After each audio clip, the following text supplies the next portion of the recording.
नमस्कार, मैं हूं मनोज मानस। हमारी खास पेशकश जनहित में आपका स्वागत है और जनहित में आज हम बात कर रहे हैं बोतल छूना पाप, दलित होना श्राप।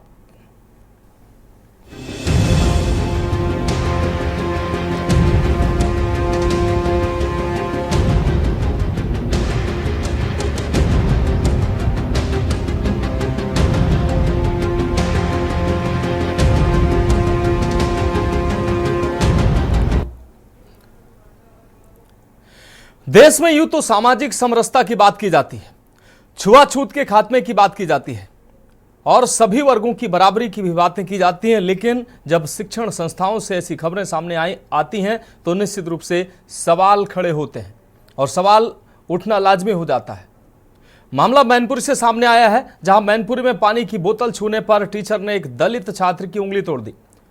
कमरे में बंद कर उसको बुरी तरह पीटा और टीचर ने कहा कि अब बोतल तूने छू ली है, बोतल अछूत हो गई है, इसमें अब कौन पानी पिएगा। शिक्षक कह रहा है छात्र से कि इस बोतल को तूने छू लिया है, इस बोतल में अब कौन पानी पिएगा। धमकी दी कि अगर इस घटना की शिकायत की तो अंजाम भुगतने को भी तैयार रहना। छात्र रोते हुए घर पहुंचा तो परिजन हॉस्पिटल लेकर भागे उसको।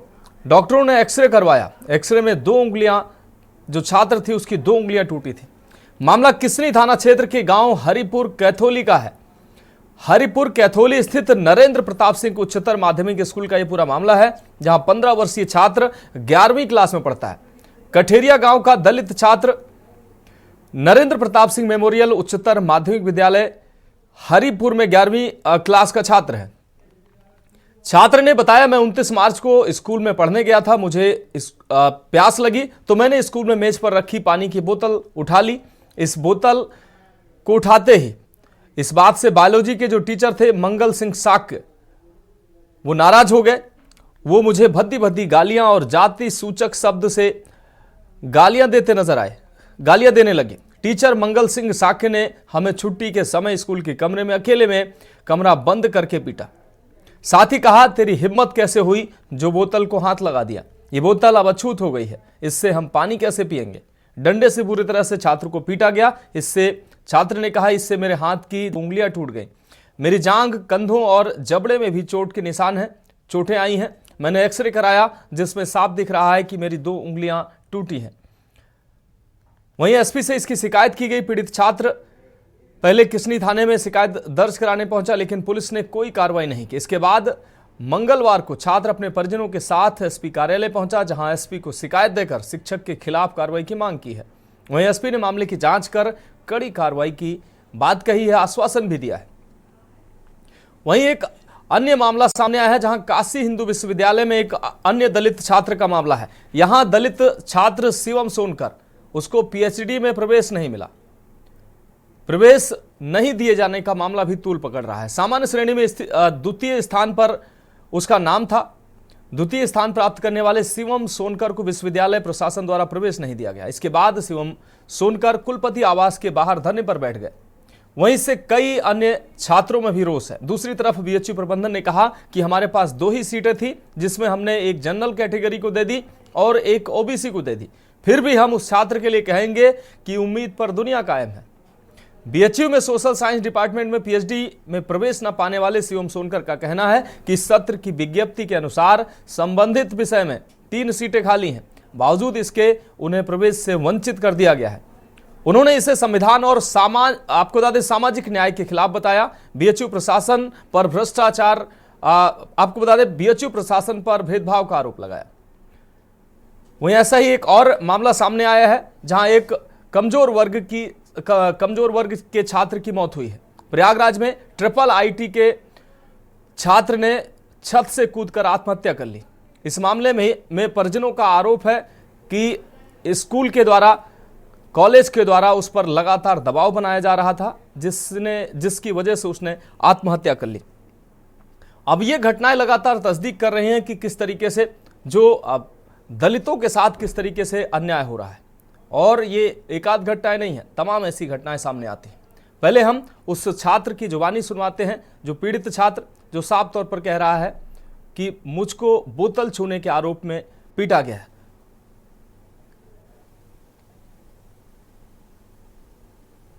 नाम है तुम्हारा? किसान। सर आज तुम कप्तान साहब के यहाँ क्या मामला, क्यों आए हो? सुबह बोतल ब्रिज पर बोतल रखी थी मैंने, मुझे मालूम नहीं था कि की बोतल रखी है, वो मैंने उठाकर पानी पी लिया। ये बात पर टीचर आए मुझसे नाराज होके और बोले मैं तुम्हें देख लूँगा। छुट्टी के समय बुलाया मुझे और कमरे में धान के मुझे मारा है। बाद में जाति सूचक गाली देते हुए बोले कि जा जो कुछ करना है तो कर लेना। कौन से क्लास में पढ़ते हो, कहाँ पे पढ़ते 11th हो, किस जात से आते हो तुम? कठेरिया। नहीं, कौन सा स्कूल है जो? श्री नरेंद्र प्रताप सिंह मेमोरियल उच्च माध्यमिक विद्यालय। कहाँ पर है ये हरीपुर में। बोतल किसकी थी? पता नहीं सर, मुझे नहीं पता। कहाँ रखी थी बोतल? बेंच टेबल पर रखी किस थी। टीचर ने मारा, क्या नाम है उनका? मंगल सिंह। किस जात से आते हैं? साग के। उन्होंने क्या सोचा कि तुमने बोतल झुली इसलिए मारा? हाँ, उसी बात पे मारा। अब तुम क्या चाहते हो? मुझे FIR होना चाहिए। चोट भी आई है? हाँ, काफी आई, 2 उंगली फ्रैक्चर है, जबड़े पे मारा है। थाने क्या हुआ? कुछ नहीं हुआ, उन्होंने मुकदमा लिखा क्या है दिया? कि मना कर दिया। लोग तो मारते ही हैं। कौन थाने का मामला है? किसनी? दशरथ सिंह। आपके बेटे के संग क्या हुआ? हमारे बेटे के साथ हुआ है सर। में ये सवेरे 9 बजे पढ़ने गए थे और पढ़ने के बाद में उन्होंने मेज पर रखी हुई बोतल को पानी पी लिया। पानी के बाद में उसने गाली गलौज की और छुट्टी होने के बाद में उन्होंने कमरा बंद करके बच्चे को छत पर खींच करके ले गए और वहाँ पीटा और जात सूचक शब्द का और धनुका नुका ऐसे करके और जात शब्द को सूचित करके मुझे दंडित किया। उसको बच्चे को। बेटे को चोट भी आई है? मेरे बच्चे की चोट आई है हड्डी में, और दोनों हड्डी में एक मांस फ्रैक्चर है और कंधे पर मांस फ्रैक्चर है। थाने गए थे? और जब सारा काम कर लिया मास्टर ने, उसके बाद मुझे सूचित किया, वो भी टाइम से छुट्टी करने के बाद है। मारा तो मारने की वजह क्या थी कि दलित ने बोतल झुली इसलिए? दलित ने बोतल छूने की वजह से और उन्होंने पीटा। अब क्या चाहते हो, कप्तान साहब मिले हो? कप्तान साहब से मिलना चाहते क्या क्या चाहते हो? अब मेरी मुकदमा लिखा जाए किसने थाने से। तो एक छात्र को बोतल छूना उसको इतना भारी पड़ा कि शिक्षक की पिटाई का उसको सामना करना पड़ा, उसकी हाथ की उंगलियां टूट गईं। और हमारे साथ मैनपुरी की जिस घटना का हम जिक्र कर रहे हैं, जिस दलित छात्र को शिक्षक के द्वारा पीटा गया, वो छात्र हमारे साथ जुड़े हुए हैं। पीड़ित छात्र से हम जानेंगे किस तरीके से उनके साथ व्यवहार किया गया, उनसे किस तरीके की पिटाई की गई।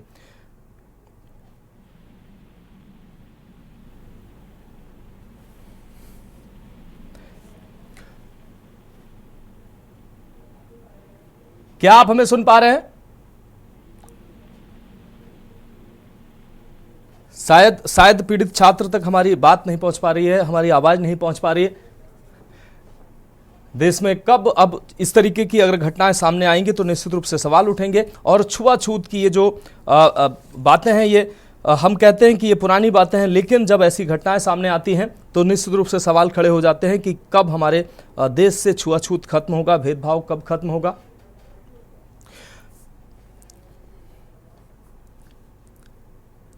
और अब हम उस छात्र की पीड़ा भी सुनवाते हैं।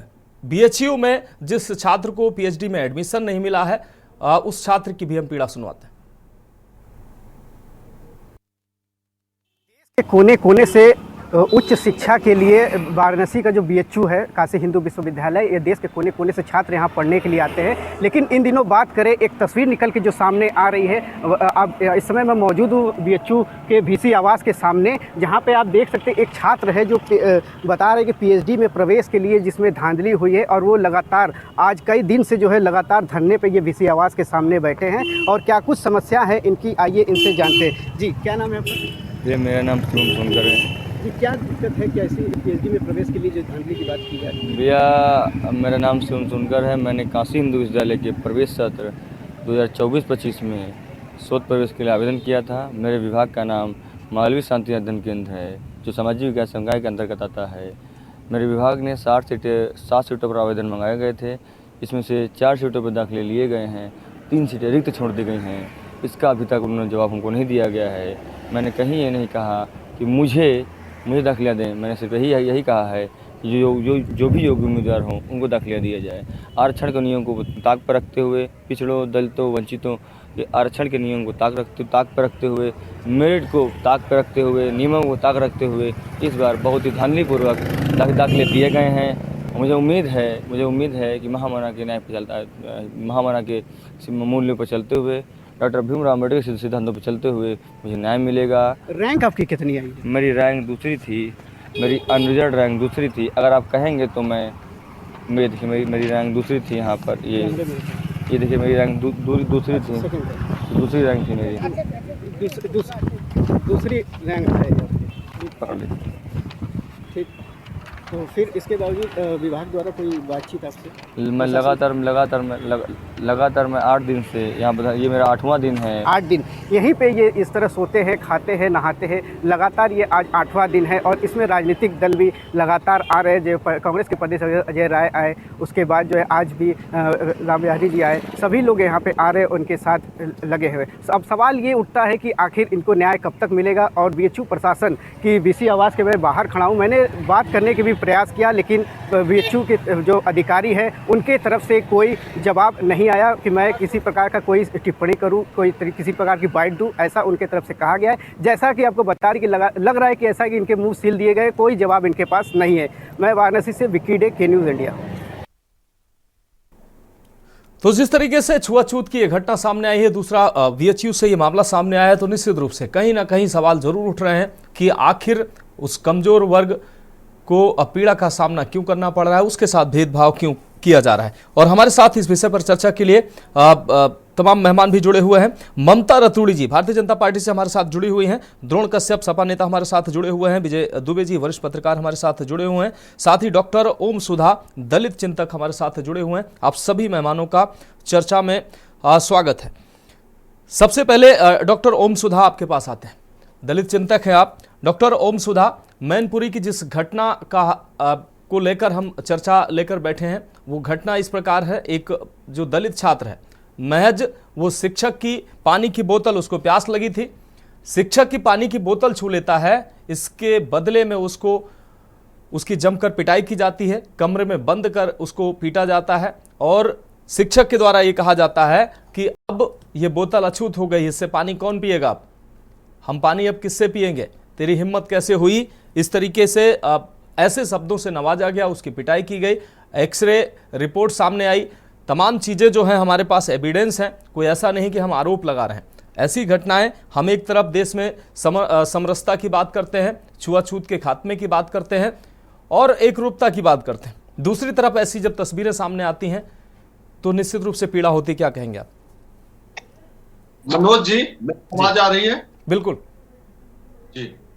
सबसे पहले तो यह मनोज जी कि इस देश में दलित उत्पीड़न की यह कोई पहली घटना नहीं, लेकिन जो मुख्य बात यह है निकलकर सामने आ रही है, जब से उत्तर प्रदेश में भाजपा की सरकार है, केंद्र में भारतीय जनता पार्टी की सरकार आई है, तमाम भाजपा शासित राज्य इस देश में दलित उत्पीड़न की प्रयोगशाला बन गए।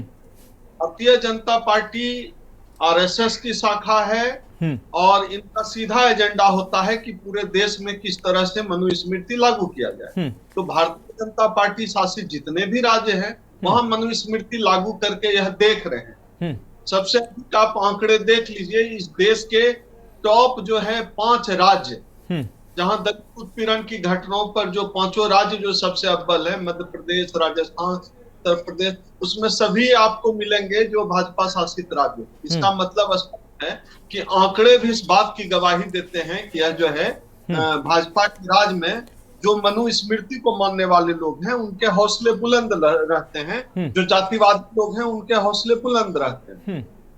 और हो भी क्यों नहीं, क्योंकि जो लोग सत्ता में बैठे हुए आज शासन में है, प्रशासन में है, उनके अब यह किताब जो मनुस्मृति जो एक किताब है जिसको बाबा साहब डॉक्टर अंबेडकर ने जलाया था 25 दिसंबर, यह किताब अब जो है लोगों के दिमाग में चलती है। यह किताब है देखिए देखिए ओम सुधा जी, आप ठीक है, आप अपनी बात जरूर रखिए, लेकिन एक एजेंडे के थ्रू ऐसी बात है, आप मनुस्मृति, आरएसएस, जो दलितों का उत्पीड़न, अभी से दलितों को उत्पीड़न नहीं शुरू हो गया कि 2017 में उत्तर प्रदेश में भाजपा की सरकार बनी तब से दलित उत्पीड़न शुरू हो गया है, या केंद्र में भाजपा की सरकार बनी तब से दलित उत्पीड़न शुरू हो गया है। आप सिर्फ ये नहीं कह सकते हैं कि अभी से ये शुरू हो गया। ठीक है, अभी हो रहा है और उस विषय को हम इसीलिए चर्चा में लेकर आए कि क्यों हो रहा है, लेकिन आप ये कह रहे हैं कि मनुस्मृति की वजह से दलितों पर हो रहा है अत्याचार, तो पहले से होता रहा है, कोई नई बात नहीं है। लेकिन मेरा सवाल यह है कि ये जब आज के समय में 21वीं सदी में जब हम समरसता की बात करते हैं, एक रूपता की बात करते हैं, तब ऐसी घटनाएं सामने आती है, तब निश्चित रूप से पीड़ा होती है। 21वीं सदी के भारत में बोतल अछूत हो जा रहा है। ये 21वीं सदी का भारत है। 21वीं सदी के भारत में कोई दलित मूंछ रख ले तो जो है वो कोई ब्राह्मण, कोई सवर्ण जो है उसकी भावना आहत हो जाती है। 21वीं सदी के भारत में जो है कोई दलित घोड़ी पे चढ़ के शादी करने चला जाए तो जो है वो जो है सवर्णों की भावना आहत हो जाती है। 21वीं सदी का भारत है। भारत को इन्होंने पागल खाना बना रखा है। भारत को ठीक है ओम सुधा जी, माफी चाहते हैं। इस बीच बड़ी खबर राजधानी दिल्ली से आ रही है, देश की राजधानी दिल्ली से इस वक्त की बड़ी खबर सामने आ रही है। इस अहम बड़ी खबर से आपको रूबरू करा रहे हैं। इस वक्त की बड़ी और अहम खबर आपको दिखा रहे हैं। दिल्ली के झंडे वाला के पास भयंकर आग की घटना सामने आई है। 5 फ्लोर पर भीषण आग की घटना सामने आई है। आग ने विकराल रूप धारण किया है। आईसीआईसीआई बैंक में करीब 1:45 बजे आग की घटना सामने आई थी और लगातार इस आग ने विकराल रूप धारण किया और अब तक आग काफी व्यापक रूप ले चुकी है। झंडेवालान के पास बिल्डिंग आग का गोला बनी हुई है। ये सीधी तस्वीर हम आपको दिखा रहे हैं। कागज की तरह जली पार्किंग में खड़ी गाड़ियां, आप देख सकते हैं पूरी बिल्डिंग किस तरीके से पूरी तरह आग का गोला बनी और पूरी बिल्डिंग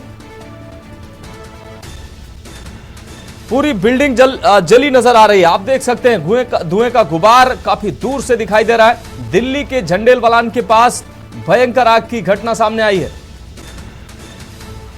5 फ्लोर पर यह आग की घटना सामने आई और देखते देखते अन्य फ्लोरों में भी आग ने विकराल रूप धारण कर लिया।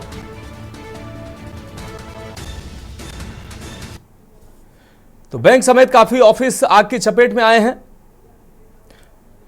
और इस खबर पर ज्यादा जानकारी के लिए हमारे विशेष संवाददाता अखिलेश जी हमारे साथ जुड़े हुए हैं। अखिलेश जी, ये अग्निकांड की ये बड़ी घटना सामने आई है। कागज की तरह गाड़ियां जली हैं, पार्किंग में खड़ी गाड़ियां, कैसे यह आग लगी है और अब तक क्या आग पर काबू पाया जा सका है? अखिलेश जी, मुझे आपको बता दें कि दिल्ली के झंडेवालान इलाके के एक्सटेंशन एरिया में ये अनारकली और वीडियो शॉपिंग कॉम्प्लेक्स की बिल्डिंग है। ये वीडियोकॉन टावर है, उस टावर के बगल में बिल्डिंग है और वीडियोकॉन टावर की पार्किंग वहीं उसी के बगल में सटी है जहां पर बहुत सारी गाड़ियां पार्किंग खड़ी थी। करीब 2 बजे की घटना बताई जा रही है। 2 बजे के आसपास आईसीआईसीआई बैंक के जो एटीएम था उसमें शॉर्ट सर्किट से बताया गया आग लगी और उसके बाद एकदम पूरी आग बिल्डिंग को पकड़ लिया। हालांकि सूचना दमकल विभाग को दी और मौके पर कई गाड़ियां पहुंची और आग बुझाने का काम शुरू किया गया, लेकिन जिस तरह से आग विकराल रूप धारण कर रही थी तो पुलिस और दमकल को प्रशासनिक व्यवस्था बनाने और आग को बुझाने में काफी लंबा समय लगा। उसमें जो वहां पर गाड़ियां खड़ी थी और वो बिल्कुल जल गई थी और उसके तमाम ऐसी चीजें फिर वहां पर जलकर राख हो गई हैं। हालांकि भी जान माल के किसी के नुकसान की सूचना अभी पुलिस प्रशासन की तरफ से नहीं दी गई है, लेकिन ये बताया जा रहा है कि आग से करोड़ों रुपए के नुकसान के होने की बात बताई जा रही है। फिलहाल अभी पुलिस और प्रशासन जांच कर रहा है, दमकल विभाग वहां जांच कर रहा है कि जिस बिल्डिंग अनारकली और डीडीए शॉपिंग कॉम्प्लेक्स में आग लगी वहां पर क्या और खामियां थी जिनके वजह से आग में लगी और ये विकराल रूप धारण किया। फिलहाल अभी ये जांच का विषय है। मनोज। अखिलेश जी, इस तमाम जानकारी के लिए आपका बहुत शुक्रिया। तो भीषण आग की यह घटना सामने आई है। कागज की तरह पार्किंग में खड़ी गाड़ियां जली हैं और देखते ही देखते 5वें फ्लोर के बाद अन्य फ्लोरों में आग फैलती गई और फिलहाल दमकल विभाग की कई गाड़ियां मौके पर आपको बता दें मौजूद हैं और लगातार आग बुझाने का प्रयास किया जा रहा है और आंशिक रूप से आग बुझाने में सफलता भी हासिल हुई है। तो फिलहाल एक ब्रेक का वक्त है, चर्चा जारी रहेगी।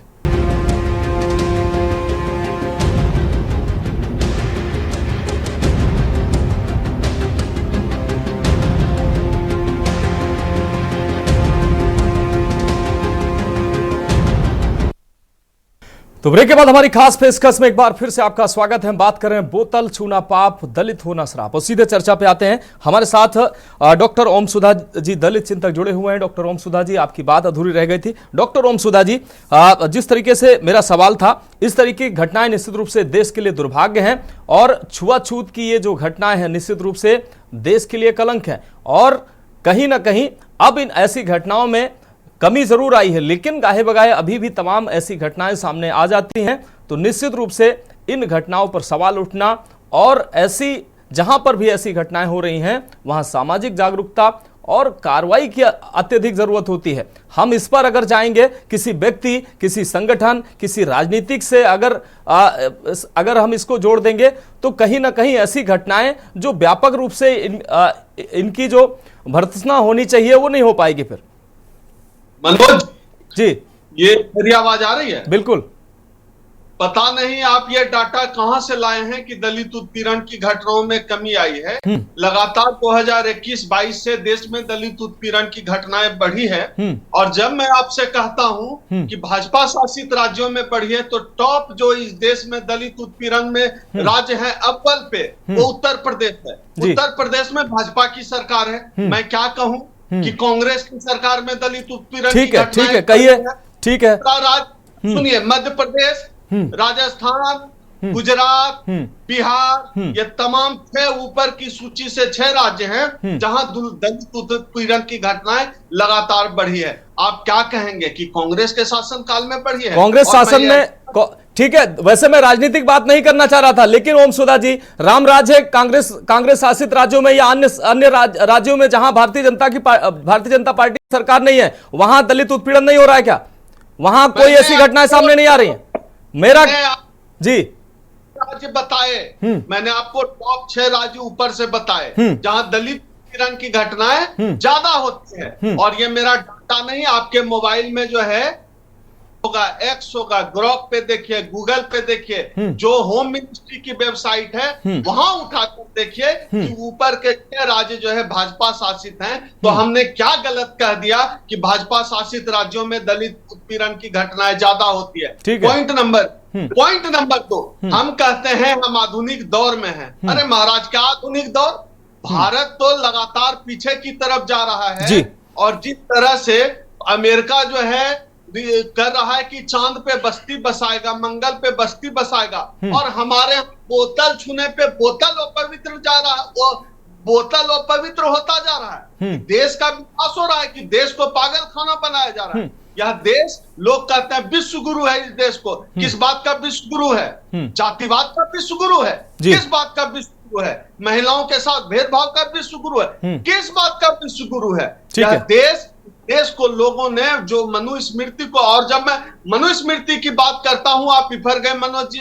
मैं मनुस्मृति की बात इसलिए करता हूं कि मनुस्मृति ही वह किताब है जो लोगों के दिमाग में चलती है। जातिवाद, भारत के संविधान में जातिवादी उत्पीड़न की बात नहीं लिखी हुई है, मनुस्मृति में लिखी हुई है। और पूरी दुनिया का जो कोई व्यक्ति किसी से जाति के आधार पर भेदभाव करता है, स्त्रियों से जो है जेंडर के आधार पर भेदभाव करता है, इसका मतलब है उसके दिमाग में मनुस्मृति की गंदगी भरी हुई है। इसलिए मैं ठीक है ओम सुधा जी, अभी मनुस्मृति और आरएसएस पे भी हम कर लेंगे आपसे बात, और उस पर भी जवाब ले लेंगे। अभी फिलहाल सभी जो मेहमानों को चर्चा में शामिल कर लेते हैं। हमारे साथ भारतीय जनता पार्टी से ममता रथुड़ी जी जुड़ी हुई हैं। ममता रथुड़ी जी, ये घटनाएं जो सामने आ रही है, मैनपुरी से घटना सामने आई, एक दलित जो छात्र है वो महज अध्यापक की, शिक्षक की पानी की बोतल छू लेता है, उसके साथ अमानवीय व्यवहार किया जाता है, मारपीट की जाती है, उसकी हाथ की उंगली टूट जाती है।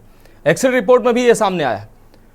तो ये जब हम देश में एकरूपता की बात करते हैं, एक समाज की बात करते हैं, समरसता की बात करते हैं, तब ऐसी तस्वीरें आना कहीं ना कहीं ये देश के लिए कलंक है। और जैसा कि डॉक्टर ओम सुधा कह रहे हैं कि भाजपा शासित राज्यों में इस तरह की घटनाएं ज्यादा हो रही हैं, जवाब दे दीजिए।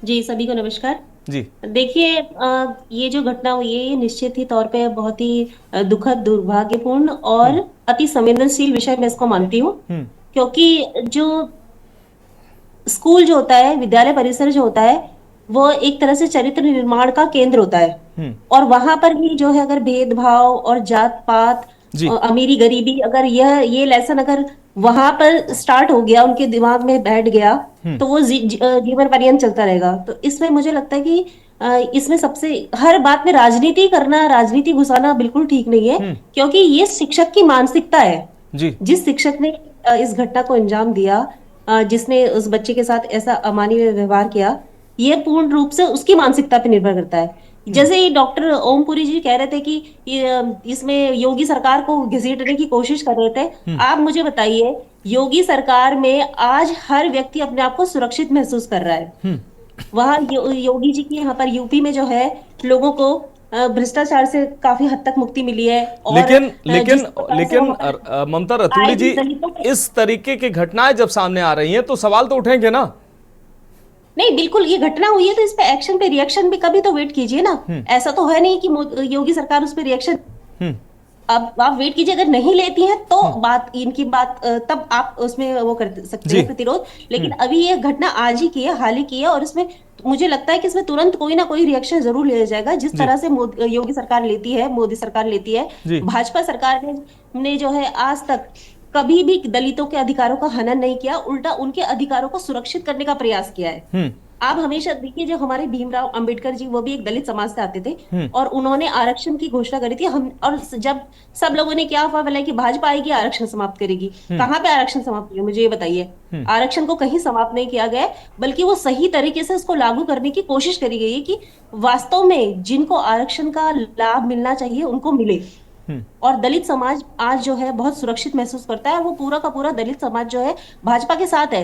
वो आप देख सकते हैं पीछे जिस प्रकार से जनता का फैसला आता है, उनको लोकतांत्रिक फैसले में जनता, दलित समाज, हर समाज शामिल होता है, और जो फैसला आता है वो आप सबके समक्ष है जी। और आगे भी मुझे पूरी उम्मीद है कि ठीक है। द्रोण कश्यप जी आपके पास आते हैं। ठीक है ममता जी, आपकी बात आएगी। द्रोण कश्यप जी आपके पास आते हैं। द्रोण कश्यप जी, आपने डॉक्टर ओम सुधा को भी सुना, और ममता रतूड़ी जी ने जो कही बात कि सरकार दलितों के साथ है, लेकिन इस तरह की घटनाएं सामने आ रही हैं, अब तक कार्रवाई नहीं हुई है। क्या अब ऐसी घटनाएं आज के समय में स्वीकार हैं क्या?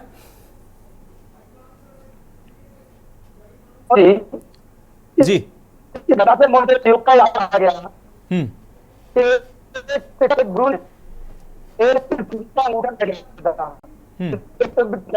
दलित समाज से आता था, वो भी निषाद कश्यप समाज से आता, उसका अंगूठा काट लिया गया। वही मानसिकता के लोग आज भी एक शिक्षक को सिर्फ पानी की बोतल छू लेने से उसे मारा गया, उसके हाथ की हड्डियां टूट गई, उसमें इसमें कोई भेदभाव नहीं है।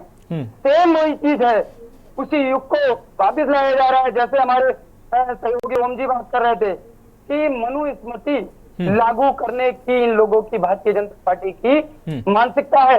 ये लोग चाहते हैं मनुस्मृति लागू हो, जिसमें कुछ चुनिंदा लोग शासन करें, चुनिंदा लोगों को। ये किसने बताया आपको? ये किसने, द्रोण कश्यप जी, किसने बताया आपको मनुस्मृति लागू करने जा रही सरकार? और क्या है ये, आप बताइए। एक दलित पानी की बोतल छू ले नहीं, इस तरीके की घटनाएं निश्चित रूप से है, इसीलिए तो ऐसी घटनाएं, निश्चित रूप से ऐसी घटनाएं कलंक है, इसीलिए तो चर्चा करने बैठे हैं जी। मनोज जी, मेरी बात पूरी हो जाने दीजिए। मैं भी बोल रहा हूँ, अपने दोनों को मौका दिया, मुझे भी मौका दीजिए जी।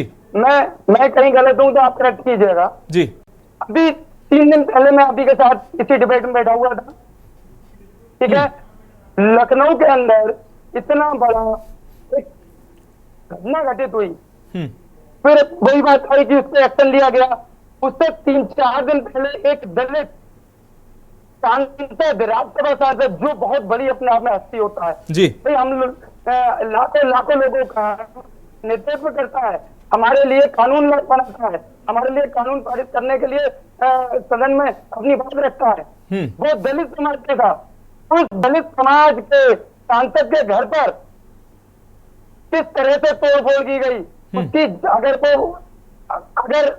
सुरक्षित नहीं होते, नहीं, उसको दलित से मत जोड़िए, दलित से मत जोड़िए, उसको दलित से मत जोड़िए, उसको एक पार्टी, एक अगर किसी महापुरुष पे, मैं डिबेट को डाइवर्ट हो जाएगी, आप उसको दलित से मत जोड़िए। आप उसको, वो बयान जो था उस बयान को किसी महापुरुष, किसी भी समाज का कोई महापुरुष है, उस पर बयान देना क्या ठीक था? हूँ सर, मैं आ रहा हूँ, मेरी बात तो सुन लीजिए ना जी। कौन से कानून कहाँ संविधान में लिखा हुआ है? आज संविधान ये कहते हैं कि आपके सामने अगर आपके भाई का मर्डर नहीं, हम आपका मर्डर, आप उसकी हत्या नहीं कर सकते। जी। मेरी बात सुन, पूरी हो जानी चाहिए। नहीं तो बिठा दिया मत मुझे जी। नहीं या मुझे मना कर दीजिए, मैं चुप नहीं, रहूंगा। ठीक है, आप ये लेकिन कानून हमारे डिबेट को भ्रमित संविधान मत करिए, कहता है। डिबेट को भ्रमित मत चाहे करिए। भीमराव द्रोण कश्यप जी अम्बेडकर जी ने जी ठीक है, अब बात मेरी बात या तो सुन लीजिए, मैं सुन रहा हूँ, आप अपनी बात रखिए। बाबा साहब भीमराव अम्बेडकर जी ने ये संविधान में नियम बनाया है कि यदि आपके साथ कुछ भी गलत होता है, मेरे प्रति अगर कोई गलत भावना रखता है, मेरे साथ कुछ बदतमीजी कोई करता है, तो मैं कानून का सहारा लूंगा, न कि कानून अपने हाथ में लूंगा। महाकर्णी सेना के अध्यक्ष ने खुद कहा है कि प्रशासन ने हमारा पूरा सहयोग किया। प्रशासन किसके रहता है? देखिए द्रोण कश्यप जी अब फिर कहेंगे आप हम इंटरप्ट कर रहे हैं। ठीक है, मैं उस घटना की निंदा करता हूं, उस बयान का भी मैं समर्थन नहीं करता हूं, उस जो प्रतिक्रिया दी गई उस पर भी कार्रवाई हुई है, लोगों पर एफआईआर दर्ज हुई है, वो भी अनुचित हुआ है। लेकिन उस पर अगर हम चर्चा करेंगे तो जो मूल विषय है, जो मूल विषय है उससे हम हट जाएंगे। मैं पॉइंट पे आता हूँ जी। मेरी बहन बीजेपी की प्रवक्ता भी कह रही थी कि भाजपा सरकार में लोग अपने आप को सुरक्षित महसूस करते हैं, ठीक है, सेफ महसूस करते हैं। मैं आपसे ही पूछना चाहता हूँ कि आप दिल पे हाथ रख के बताइए, क्या आप यूपी में रात में 12 बजे के बाद निकल के क्या खुद को सुरक्षित महसूस करती हैं? आप सच बोलना, आप एक महिला है, आप खुद बताइए। आज आप लखनऊ में या किसी भी बड़ी सिटी में जाइए, मैं छोटे शहरों की बात नहीं कर रहा हूँ जी, आप 12 बजे के बाद सुरक्षित नहीं निकल सकती हैं। लूट की घटना लगातार की घटनाएं बच्चियों से बलात्कार, जरूर दीजिए। बिल्कुल बिल्कुल ममता जी आ रहे हैं। मेरी सुन लीजिए, आपको मौका मिलेगा। आप खुद, मैं आपसे क्वेश्चन कर रहा हूँ। ठीक है द्रोण कश्यप जी आपके पास फिर से आएंगे। हमारे साथ वरिष्ठ पत्रकार जुड़े हुए हैं विजय दुबे जी, काफी देर से इंतजार कर रहे हैं, उनको भी चर्चा में शामिल कर लेते हैं। विजय दुबे जी, मैनपुरी की ये जो घटना, एक दलित छात्र शिक्षक की पानी की बोतल छू लेता है, उसके साथ अमानवीय व्यवहार किया जाता है। आज के जो भारत में 21वीं सदी के भारत में जब तमाम बातें की जाती हैं, समरसता की बातें की जाती हैं, एकरूपता की बात की जाती है, एक भारत श्रेष्ठ भारत की बात की जाती है, तो उस भारत में ऐसी घटनाएं कितना बड़ा कलंक है। और इस पर, ऐसी घटनाओं पर सर राजनीति जरूर शुरू हो जाती है, लेकिन कहीं ना कहीं ऐसी घटनाएं हमारे देश के लिए कलंक है, दुर्भाग्य है। तो ऐसी घटनाओं को राजनीतिकरण न कर इसको पूरे सभी राजनीतिक दलों की, सभी वर्गों की और समाज की जिम्मेदारी है कि ऐसी जो घटनाएं हैं वो रुकें। विजय दुबे जी। देखिए मनोज जी, ऐसा है कि ये आज का भारत है, जिसको हम आधुनिक भारत भी कहते हैं जी, ठीक है। आपके विषय के हिसाब से मैंने भी इसमें भी लगा दिया है। मुझे लगता है कि शायद ग्रामीण भारत में लोगों के दिमाग में अभी आधुनिक भारत नहीं बसा है। बाहर जब आप गांवों से निकलते हैं, जब शहरों में आते हैं, तो आप अपने कंपटीशन में उतरते हैं। एक दौड़ भाग है, एक कामकाज के लिए व्यवसायिक दौड़ भाग है, और आप उसमें व्यस्त हो जाते हैं और आप अपने प्रोफेशनल कंपटीशन में होते हैं। लेकिन मुझे लग रहा है कि शायद अभी जो है, अभी ग्रामीण भारत में वो स्थितियां पैदा नहीं हुई हैं, अभी जड़ता जो है वैसे ही बनी हुई है और लोगों में बड़ा पूर्वाग्रह है। चाहे वो ओम सुधार की बात में सुन रहा था, या मैं जिन साक्य साहब ने अपने शिक्षक होने का धर्म नहीं निभाया और अपने ही स्टूडेंट को केवल पानी पीने के लिए उसके साथ मारपीट कर दी, कैसे शिक्षक हैं भाई जी, और कौन सी शिक्षा देते हैं? मुझे तो यही समझ में नहीं आता। मुझे लगता है कि उनको फिर से प्राइमरी में बैठ के पढ़ाना चाहिए, पहले कम से कम उनको नैतिक ज्ञान हो। और हम तो सर आज की डेट में अपने घरों पे आने वाले पक्षियों के लिए पानी रखते हैं जी। हम तो उन जानवरों के रखते हैं गर्मी में जो प्यासे रहते हैं, हम उनके लिए पानी की व्यवस्था करते हैं बहुत सारी जगहों पे जी। और एक व्यक्ति ने उसमें जाति का कोई लेना देना नहीं है, वो एक आदमी है पहले, जाति तो बाद में आती है ना। तो अगर प्यास लगी थी तो वो नेचुरल रिसोर्स था, वो वो पानी की आवश्यकता किसी को होती है तो हम कहते हैं कि पानी पी लीजिए, हम उसको पानी देते हैं। अगर किसी ने पानी पी लिया और उसको प्यास लगी थी तो क्या हम उसके साथ इस प्रकार से अमानवीय व्यवहार करेंगे? नैतिक तौर पे गलत है, कानूनी तौर पे गलत है, और एक सभ्य समाज में इस प्रकार की चीजों का कोई स्थान नहीं है जी। आप एक सामान्य नैतिक व्यवहार है, कोई भी व्यक्ति अगर आपसे मिलता है तो आप उसके लिए पानी के लिए पूछते हैं, कहते हैं साहब आइए जल ग्रहण कर लीजिए, पानी पी लीजिए। न जाने कहां से चला आ रहा व्यक्ति, उसको प्यास लगी होगी। आप किसी दफ्तर में जाइए, आपको पानी के लिए आओ, अरे अब तो शॉप जो नई खुले हुए हैं, अगर आप वहां जाते हैं वो ये थोड़ी ना पूछते हैं कि आपकी जाति क्या है, आपको कहते हैं साहब प्यास, अगर पानी सर्विस करते हैं, लाते हैं, देते हैं, कहते हैं कि जल ग्रहण कीजिए, आप मेरे यहाँ आए हुए हैं, मेरा सौभाग्य आप मेरे दुकान पे आए हैं। मैं एक बहुत सामान्य बात कर रहा हूं, इसमें कोई तकनीकी निश्चित रूप से पहलू नहीं है, कोई पूर्वाग्रह का पहलू भी जितना भी है उनको छोड़ देना चाहिए। कारण यह है कि हम मानव पहले हैं, मानवीय व्यवहार पहले करेंगे, उसके बाद जो है पूर्वाग्रह पे जाएंगे कि किसने क्या लिखा था और क्या बनाया था और क्या किया था, वो सब चीजें बहुत बाद में हैं। ठीक है, तो मेरा ये मानना है कि जो भी हुआ ये घटनाक्रम है, ये आपके इस टॉपिक के बाद में मैंने असल में गूगल पे इस प्रकार की घटनाओं का एक सर्च देखा और मैंने पाया कि ये घटनाएं बहुत ज्यादा हो रही है, बहुत ज्यादा हो रही कम नहीं है। हाँ, और ये घटनाएं आज की दुनिया में होना, मैं बहुत अचंभित हूं। मुझे लगता है कि शायद मुझे इन सब चीजों पे और थोड़ा रिसर्च करने की जरूरत पड़ेगी, क्योंकि बहुत सारे हम दूसरे ज्वलंत मुद्दों की तो बात करते हैं, लेकिन मुझे लगता है कि ग्रामीण भारत में हमें सोचना चाहिए कि कौन से मुद्दे अभी भी ज्वलंत बने हुए हैं। अरे भाई, आप किसी को जल ग्रहण, देखिए जो गवर्नमेंट के स्कूल है, प्राइवेट स्कूल है, कोई भी स्कूल है, वहां पर छात्रों के लिए पानी स्कूल उपलब्ध कराता है। कारण यह है कि वो आके वहां 6-8 घंटे रहते हैं, पढ़ते हैं और उनको प्यास लगेगी, और ये उपलब्धता जाति धर्म को देख के नहीं की जाती है। अगर वो कोई भी व्यक्ति चाहे वहां पे पानी पी सकता है और उसको पीने की पूरा अधिकार है। ये तो लेकिन स्रोत है जी। विजय दुबे जी, अगर आप किसी को लेने से रोकेंगे, विजय दुबे जी, इस तरीके की घटनाएं जो लगातार घट रही, तमाम घटनाएं ऐसी सामने आ रही हैं, ऐसी घटनाओं को आप सामाजिक एक मुद्दा मानते हैं या राजनीतिक मुद्दा मानते हैं? पूरी तरह से सामाजिक मुद्दा है।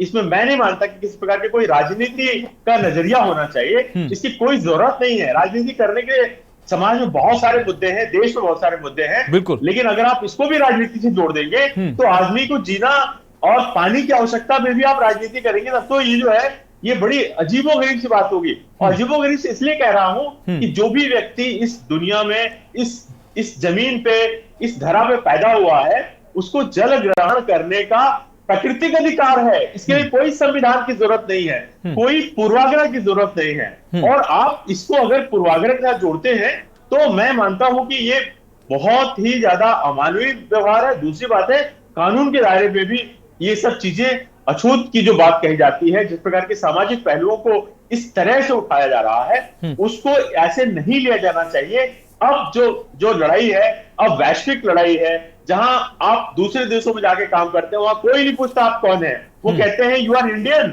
Yes you are Indian if you are in America.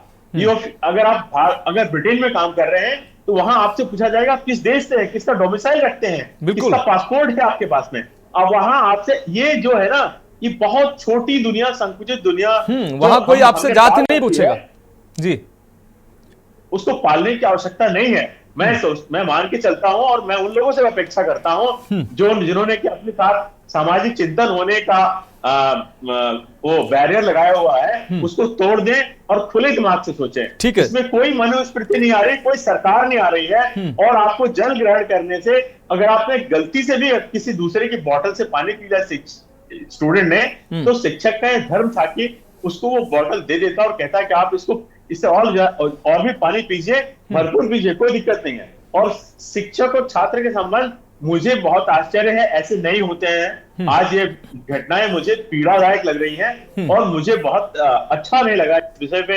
मैं जब सर्च कर रहा था तो मुझे और खराब लगा कि बहुत सारे छात्रों की मारपीट के कारण से मौत तक हो गई है। बिल्कुल ठीक है सर, ठीक है सर, आप हमारे साथ जुड़े रहिए। डॉक्टर ओम सुधा जी, एक बार फिर से हम आपके पास आते हैं। डॉक्टर ओम सुधा जी, जिस तरीके से ये घटनाएं सामने आ रही हैं, इन घटनाओं को, आप एक दलित चिंतक हैं, सामाजिक चिंतक हैं, इन घटनाओं को आप राजनीतिक मुद्दा मानते हैं, आपसे भी वही सवाल, या इसको सामाजिक मुद्दा मानते हैं? क्योंकि एक इस तरीके का जो व्यवहार है वो कहीं ना कहीं विकृत मानसिकता का है, और ये जो है मानवीय अगर पहलू पर अगर देखा जाए, लोग अभी डॉक्टर दुबे जी ने कहा कि हम ऐसे प्राणियों को पानी पिलाते हैं, पक्षियों को पानी पिलाते हैं और तमाम प्राणियों को हम पानी पिलाते हैं, लेकिन यहां जो कृत्य सामने आया है वो निश्चित रूप से न सिर्फ अमानवीय है बल्कि ये मानसिक विकृति जो है उसको भी दर्शाता है। तो ऐसी घटनाओं को सिर्फ राजनीतिक कह देना, क्या सामाजिक जो ताना बाना है वहां कोई कमी नजर नहीं आती है? मनोज जी, मुझे लगता है कि अभी की डिबेट में जो है, मैं ही दलित हूँ और मामला दलित उत्पीड़न का है, तो जिस धीरज से आपने पत्रकार महोदय को सुना है उसी धीरज से मुझे 1 से 1.5 मिनट ही समय दे दीजिए। बड़ी कृपा हो, ठीक है, बिना रोक टोक जी, मैं कोई असंवैधानिक बात नहीं करने जा रहा हूँ, बिना रोक टोक सुनिएगा, ठीक है? आपके चैनल के माध्यम से पूरे देश में ये आंकड़े जाना थोड़ा जरूरी है। मैं शुरू कर रहा हूँ, ये घटना है 6 मार्च की, मुरादाबाद में 14 वर्षीय दलित नाबालिग बच्ची का अपहरण, 2 महीने तक गैंग रेप किया, जबरन बीफ खिलाया। ठीक, अभी दूसरी घटना सुन लीजिए, मध्य प्रदेश है ये दूसरी घटना, फिर उत्तर प्रदेश से हाथरस की घटना कहीं से छुपी हुई नहीं है। फिर 9 मार्च को जो है विनय जाटव की मेरठ की लोहिया नगर में अटैक करके जो है उसको पीटा जाता है। उसके बाद आप चले आइए 10 मार्च, 10 मार्च, फिर जो है 11 मार्च को आगरा में विशाल जाटव की बाराती पर जाति आतंकियों ने जो है गाली देते हुए सुनियोजित तरीके से हमला किया। ये हो गया 10 मार्च घटना हो गई, एकदम सिलसिलेवार तरीके से मैं बता रहा हूँ। फिर उत्तर प्रदेश के कौशाम्बी में 13 मार्च को संगम लाल की पत्नी संगीता और उसके बेटे की जो है हत्या कर दी जाती है। ये हो गई घटना 13 मार्च की। उसके बाद मैं आगे बढ़ रहा हूँ, 14 मार्च हो गया। फिर 15 मार्च को जो है जनपद फर्रुखाबाद के थाना कमालगंज में जो है अनिल कुमार जाटव और परिजनों पर जानलेवा हमला किया गया। ये पूरा सिलसिला है। ठीक है, आपने जी अब मेरी बात अब पूरी होने दीजिए। ये मैं आंकड़ा मैंने यहाँ तक रोक दिया, ठीक है। और हर जिस दलित छात्रा को पीटा गया, उसको बीफ खिलाया गया, किन लोगों ने खिलाया आप बता दीजिए, वो भी बता दीजिए।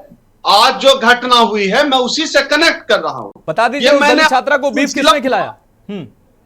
मार्च के शुरुआत से ये सिलसिला मैंने आपको सुनाया, और हर दिन उत्तर प्रदेश में दलित उत्पीड़न की कोई न कोई घटना हो रही है। और मैं अगर कह रहा हूं कि उत्तर प्रदेश दलित उत्पीड़न की नई और सबसे बड़ी प्रयोगशाला है, तो मैं गलत नहीं कह रहा। दूसरी बात, अभी जो चर्चा हुई, आपने जो सवाल मुझसे पूछा, आप इस समस्या को सामाजिक मानते हैं या राजनीतिक? समस्या सामाजिक है, लेकिन अगर एक ही राजनीतिक दल के शासित राज्यों में समस्या हो रही है, इसका मतलब है इस सामाजिक समस्या का समाधान राजनीतिक है। समस्या सामाजिक है, लेकिन इसका समाधान राजनीतिक ही होगा। और कोई भी सामाजिक समस्या जब तक उसमें राजनीति नहीं आएगी, उसका समाधान नहीं हो सकता। क्या कारण है कि उत्तर प्रदेश में दलित उत्पीड़न की घटनाएं बढ़ी है? क्या कारण है? क्यों? आप अभी हमारी भाजपा की प्रवक्ता जो है, हमारी बहन जो है ममता जी कह रही थी कि बहुत सुरक्षित है। भाई दलित तो सुरक्षित नहीं है। आपकी बात हो गई कंप्लीट, दावे के साथ, गारंटी के साथ और आंकड़ों के साथ। डॉक्टर ओम सुधा, आपकी बात कंप्लीट हो गई। आपने दलित उत्पीड़न की प्रयोगशाला बना दी। ठीक है डॉक्टर ओम सुधा जी, बात आ गई आपकी। डॉक्टर ओम सुधा जी, बात आ गई आपकी। डॉक्टर ओम सुधा जी, बात आ गई आपकी। देखिए डॉक्टर ओम सुधा जी, हमें भी पीड़ा है कि एक दलित छात्र के साथ इस तरीके के व्यवहार किया गया। एक दलित छात्र जिसको बीएचयू में सो क्या जाने पीर पर आई। हमारी पीड़ा साहब आप कहां समझेंगे? आपसे किसी ने छुआछूत किया है क्या? मेरे साथ हुआ, मैं दलित पैदा हुआ, मेरे साथ भेदभाव हुआ है। आप नहीं समझेंगे, आप किताबी बात करेंगे, टीवी वाली बात करेंगे, लेकिन जो दर्द है ना, देखिए मैं अगर आप ऐसी बातें करेंगी, मैं भी समाज का एक व्यक्ति हूं। हो सकता है देखिए, दिमाग में एजेंडा मत पालिए ओम सुधा जी, एजेंडा मत पालिए। फिर मैं कहूंगा एजेंडा चला रहे हैं आप, फिर मैं कहूंगा आप एजेंडा चला रहे हैं। ठीक है, आपकी बात आ गई। मैं भी एक सामाजिक व्यक्ति हूं, मैं भी दलितों के साथ रहता हूं, उनके साथ खाना खाता हूं, उनके साथ पानी पीता हूं। हमने कभी नहीं देखा ऐसा, हमने ऐसा नहीं देखा। और आज ये घटना मैंने देखी है इसलिए डिबेट कर रहा हूं, आज ये घटना देखी है इसलिए डिबेट कर रहा हूं, ये घटना डिबेट इसलिए कर रहा हूं, आज मैंने देखा इस घटना को। और ऐसी घटनाएं नहीं होनी चाहिए समाज में, ऐसी घटनाएं नहीं होनी चाहिए समाज में। आप एजेंडा नहीं चला सकते, आप एजेंडा कहीं और चलाइए जाके, आप एजेंडा कहीं और चलाइए, एजेंडा कहीं और चलाइए आप जाके। इस तरीके की घटनाएं समाज के लिए अस्वीकार है, समाज के लिए अस्वीकार है इस तरह की घटनाएं, और ऐसी घटनाओं के लिए समाज में कोई जगह नहीं है। आप सिर्फ उसको, आप सिर्फ एजेंडा नहीं चला सकते। ठीक है डॉक्टर, बुला रहे हैं हम खाने के लिए, एहसान कर रहे हैं, आपके पास आते आप और बुला रहे हैं, शर्म आनी चाहिए ऐसा कहने वाले लोगों। ठीक है, जो दलितों के घर ममता रतूड़ी जी आपके पास आते हैं, ममता रतूड़ी जी आपके पास आते हैं। ममता रतूड़ी जी, जैसा कि मैनपुरी की ही घटना नहीं, तमाम ऐसी घटनाएं, बीएचयू में एक दलित छात्र जो है, बीएचयू में एक दलित छात्र वो 1 हफ्ते से धरने पर बैठा है। वो कह रहा है कि उसको एडमिशन नहीं मिल रहा है। वो कह रहा है कि जिस तरीके से उसको, वो जनरल कैटेगरी में दूसरे नंबर पर वो दूसरे नंबर पर था, उसके बाद उसको एडमिशन नहीं मिला। वो 1 हफ्ते से धरने पर बैठा हुआ है। मैनपुरी की यह घटना कोई अकेली एक घटना नहीं, इस तरीके की घटनाएं कहीं ना कहीं सवालिया निशान खड़ी करती है। एक तरफ सरकार ये दावा करती है कि वो दलितों को, पिछड़ों को, सबको सामाजिक न्याय की बात करती, दूसरी तरफ जब ऐसी घटनाएं सामने आती हैं, मैनपुरी की घटना पर अब तक कार्रवाई नहीं हुई है, अब तक जांच की बात की जा रही है, सिर्फ अब तक कोई कार्रवाई नहीं हुई है। अगर ऐसी घटनाओं पर कोई ऐसी नजीर नहीं बनेगी, ऐसी कार्रवाइयां नहीं होंगी, तो निश्चित रूप से ऐसी घटनाएं बढ़ेंगी। और ऐसी घटनाओं पर जिम्मेदारी हो जाती है सरकार की कि ऐसी अगर कोई घटना सामने आती है तो उस पर ऐसी कार्रवाई होनी चाहिए ताकि समाज से ऐसी फिर कोई घटना निकल कर ना आए। ममता रतूड़ी जी। मनोज जी, देखिए हमारी सरकार केवल समानता की बात ही नहीं करती है, उसको लागू भी करती है, और दलितों को हमेशा आगे बढ़ाने का, उस सर्वोच्च पद पर रखने का भी कार्य भाजपा सरकार के समय में ही हुआ है। इसका जीवंत उदाहरण है राष्ट्रपति कोविंद जी, महामहिम राष्ट्रपति कोविंद जी को राष्ट्रपति की उपाधि दी गई। उनको ये किसके शासनकाल में हुआ? भाजपा के शासनकाल में हुआ है, सर्वविदित है। और ये जो आप कह रहे हैं कि हमारी भाई ने कहा कि हम जो है डॉक्टर, अगर हम अच्छाइयों को गिनाएंगे, अगर हम अच्छाइयों की बात करेंगे तो जो नकारात्मकता होगी, जो ऐसी तस्वीरें होंगी, उन पर भी तो चर्चा करेंगे हम। आप हमारे संगठन में देख लीजिए, एक बहुत लार्ज स्केल में जो कार्यकर्ता जुड़ा हुआ है वो दलित समाज से जुड़ा हुआ है हमारे बीच। और ये हमारी परंपरा रही है कि हम रविदास जयंती मनाते हैं सब मिलजुल के, उसमें कोई ये नहीं होता है कि कोई सिर्फ दलित समाज ही इसको मनाएगा, हम सब मिलकर उसको मनाते हैं, हम भंडारा करते हैं, साथ खाते हैं, हमने कभी कोई भेदभाव नहीं है। ये पूरी की पूरी एक मानसिक। बताइए आरएसएस क्यों नहीं बना 100 साल में, बताइए क्या नहीं बना? सॉरी, आरएसएस का हेड आज तक कोई दलित क्यों नहीं बना? अगर आप लोग इतना ही आरएसएस में हेड बहुत जल्दी चेंज नहीं होते हैं, बहुत लंबे समय तक। कोई ऐसा नहीं कि हर 5 साल में कोई आरएसएस का हेड चेंज हो रहा है। डॉक्टर ओम सुधा जी, किसी दिन हम आरएसएस पर और आरएसएस पर मनुस्मृति पर चर्चा करेंगे, आपको जरूर बुलाएंगे। आपको उस दिन ज्ञान बांटिएगा, मैं जरूर बुलाऊंगा आपको, मैं चुनौती दे रहा हूं, आपको बुलाऊंगा और उस दिन ज्ञान बांटिएगा। अब 1 घंटा मैं आपसे सिर्फ मनुस्मृति और आरएसएस पर चर्चा करूंगा। आज जब विषय दलित की मैं कर रहा हूं, आप मनुस्मृति की बात करते हैं, आप आरएसएस की बात करते हैं, जो मूल विषय है। इसीलिए कहते हैं राजनीति होती है, ऐसे विषय पीछे छूट जाते हैं, ऐसे विषय पीछे जुड़ जाते हैं। आप लोग दलित चिंतक की बात करते हैं, दलित चिंतक का ओहदा लेके बैठ जाते हैं, लेकिन वास्तविकता में दलितों का नुकसान करते हैं। दलितों की जब बात होने लगती है, आप विषय को भटका देते हैं, आप विषय को भटका देते हैं। ठीक है, क्या गजब बात करते हैं, सब मत बोलिए। आप हमारे संगठन में देख लीजिए, राष्ट्रीय महामंत्री जो है माननीय दुष्यंत कुमार गौतम जी, ममता जी आपकी बात आगे, ममता जी आपकी बात आगे, द्रोण कश्यप जी आपके पास आते हैं। द्रोण कश्यप जी, जिस तरीके से ये घटनाएं समाज के लिए निश्चित रूप से अस्वीकार घटनाएं हैं, और ऐसी घटनाएं अगर होंगी तो उस समाज को आदर्श समाज कैसे कहा जा सकता है? और ऐसी घटनाएं, मैनपुर की कोई एक घटना ये पहली घटना नहीं है, ना ही आखिरी घटना है। ऐसी घटनाएं लगातार हो रही हैं। कुछ घटनाएं जब मीडिया के सामने आती हैं, उन घटनाओं पर हम और आप बैठकर चर्चा करते हैं, लेकिन ये कोई पहली घटना नहीं है। हालांकि कार्रवाइयां भी होती हैं, लेकिन अभी मैनपुरी की घटना पर कोई कार्रवाई नहीं हुई है। बीएचयू के छात्र को, जैसा कि वो आरोप लगा रहा है, अभी तक कोई इंसाफ नहीं मिला है। प्रयागराज में एक छात्र ने कमजोर वर्ग के छात्र ने खुदकुशी की है। परिवारीजन कह रहे हैं कि जो शिक्षण संस्थान की तरफ से लगातार दबाव बनाया जा रहा, तो ऐसी घटनाएं सर लगातार सामने आती हैं, तो दलित फिर कहां दलित को न्याय मिल पा रहा है, सुरक्षित कहां है? बिल्कुल, इसमें जो भी दोषी पाए जाते हैं उनका सजा ठीक है ममता मिलनी जी। चाहिए। द्रोण कश्यप जी, ये सवाल आपसे। हेलो द्रोण कश्यप जी,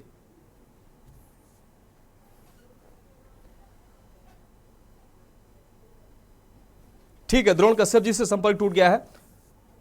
द्रोण कश्यप जी क्या आप सुन पा रहे हैं? जी जी, द्रोण कश्यप जी, ऐसी जी आपने सवाल सुन लिया तो जवाब दे दीजिए। नहीं, मैं असल में डिस्कनेक्ट हो गया था।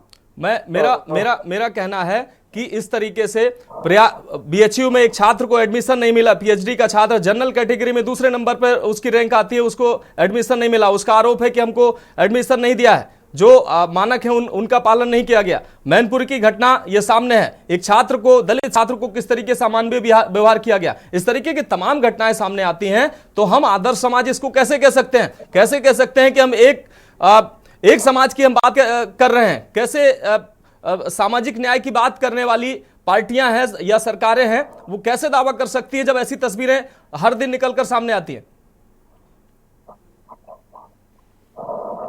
मैं यही कहना चाह रहा हूं कि ये सामाजिक घटनाएं जितनी भी हैं, सरकार हम किस लिए बनाते हैं, कानून हम किस लिए बनाते हैं कि इन घटनाओं को रोकने का काम सरकार और सरकार में बैठे हुए जो चुनिंदा लोग होते हैं, जो नुमाइंदे होते हैं, उन्हीं को तो दिया जाता है ना कि वो इस चीज को हटाएं। अगर मैं तो ये कहना चाहता हूं कि ये जो घटनाएं हुई हैं उन पे क्या कार्रवाई की गई, जिन लोगों के द्वारा ये घटनाएं की गई हैं।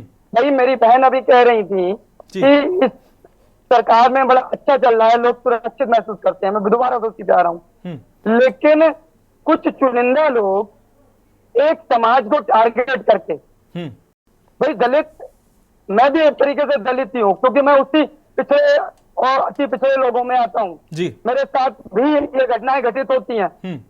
कई ऐसे मैं लेक्चर आपको दिखा दूंगा कि जहाँ पे आरक्षण की बात ये लोग करते हैं कि हम एससी आरक्षण दे रहे हैं, ओबीसी आरक्षण दे रहे हैं, महिला आरक्षण दे रहे हैं, लेकिन जब नौकरी देने की बात आती है तो कट ऑफ जनरल वालों का एससी और ओबीसी वो महिला से नीचे होता है।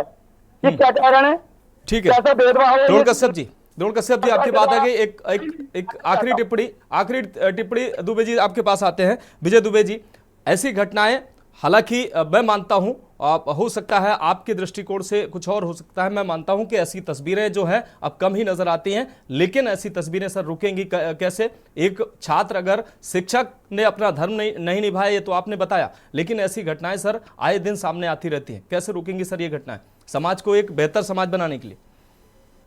नहीं, निश्चित तौर पे मनोज जी, देखिए कानून में प्रावधान है और इस प्रकार की घटनाएं हो रही हो, किसी के साथ पूरी तरह से अमानवीय व्यवहार हो है, मारपीट हो रही है, छात्र की उंगली तोड़ दी गई, उसकी हड्डियों में क्रैक आ गए, तो कायदा एक इसकी कार्रवाई होनी चाहिए। मैं मानता हूं कि उस शिक्षक को इस बात का सबक मिलना चाहिए और पुलिस कार्रवाई होनी चाहिए और पुलिस को एफआईआर लॉन्च करके निश्चित तौर पे एक दलित उत्पीड़न का केस दर्ज करना चाहिए, जिससे कि आगे किसी की इस प्रकार की घटना को अंजाम देने की अथवा सोचने के प्रति 4 बार उसे सोचना पड़े कि अगर मैं ऐसा करूंगा तो हमारे साथ में कानून इस प्रकार का व्यवहार करेगा और पुलिस को कार्रवाई करनी चाहिए। और मैं मान के चलता हूं कि जो भी आपके इस टेलीविजन पे जो मुद्दे उठाए गए हैं, इसका सरकार भी संज्ञान लेगी और इसके ऊपर कार्रवाई को, त्वरित कार्रवाई को निश्चित करेगी और निश्चित तौर पे इस मुद्दे पे, इस प्रकरण पे खासतौर पे जिसको कि आपने उठाया है अपनी चर्चा में, इस पे कार्रवाई डीएम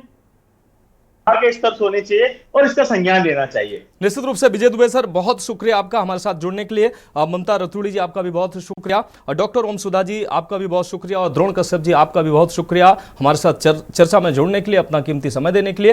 तो फिलहाल विषय यही है कि बोतल छूना अगर एक दलित छात्र के लिए अभिशाप है, तो ऐसे समाज का, हम किस समाज का निर्माण कर रहे हैं? ऐसी घटनाएं निश्चित रूप से रुकनी चाहिए और ऐसे मानसिक विकृत व्यक्तियों पर निश्चित रूप से कार्रवाई होनी चाहिए, तभी एक आदर्श समाज की हम स्थापना कर सकते हैं। तो फिलहाल हमारी खास पेशकश में अभी के लिए इतना ही, मुझे दीजिए इजाजत और आप देखते रहिए के न्यूज़ इंडिया।